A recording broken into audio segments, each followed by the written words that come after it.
It was the first day of the Vietnamese Tet New Year's celebration, and we had the day off. So we were out walking around the streets of downtown Saigon, enjoying the sights, like this super long fireworks display that they lower down from the building. However, what was a holiday soon turned into the Tet Offensive, as history books show it and was shown in the early newspapers. We were put in a curfew in our hotel and had to stay there listening to Armed Force radio, waiting to hear what to do to get back to work. Here's a security announcement for the Saigon-Cholan area. The 24-hour curfew remains in effect until further notice. Only official military vehicles will be used for travel in the area. Personnel will either remain in their billet, at their duty station, or in transit between the two. Individual military vehicles should not travel alone in the Saigon-Cholan area. A minimum of 2 vehicles should be used, with the second vehicle acting as armed escort for the first. The curfew for all American civilians between 7 p.m. and 8 a.m. remains in effect, as does the curfew for all Vietnamese civilians between 2 in the afternoon and 8 in the morning. The Saigon-Cholan area is not considered secure.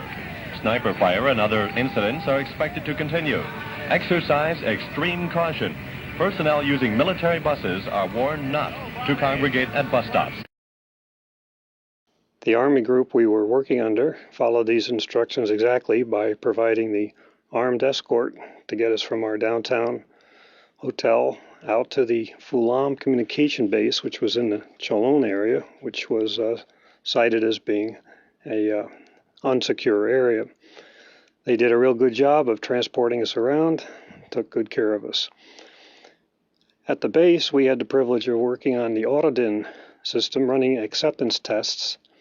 Autodin turned out to be, you might say, the beginning of the internet, in spite of what Al Gore said.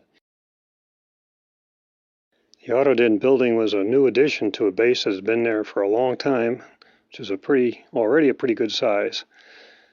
It featured the torn tape relay center, but Autodin was soon to replace that.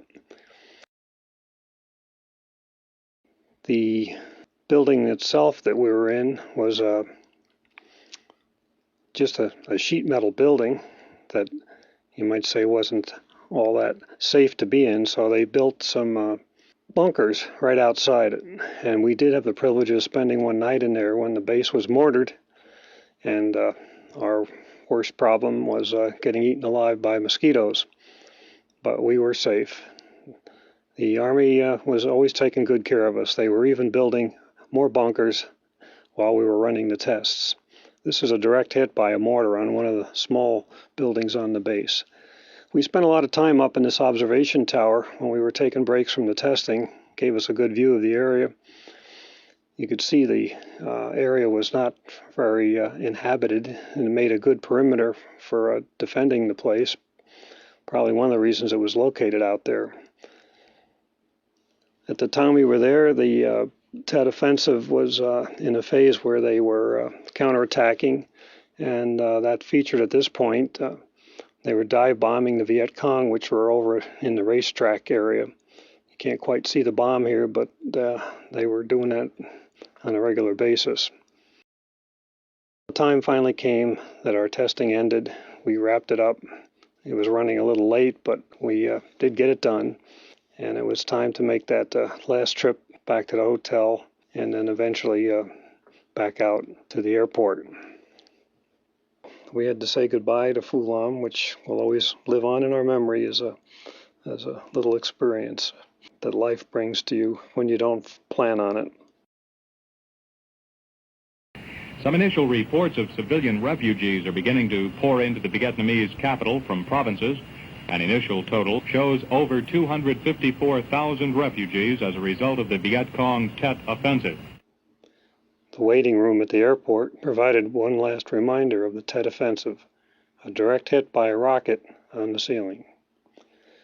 And never before have I seen a plane take off at such a sharp angle.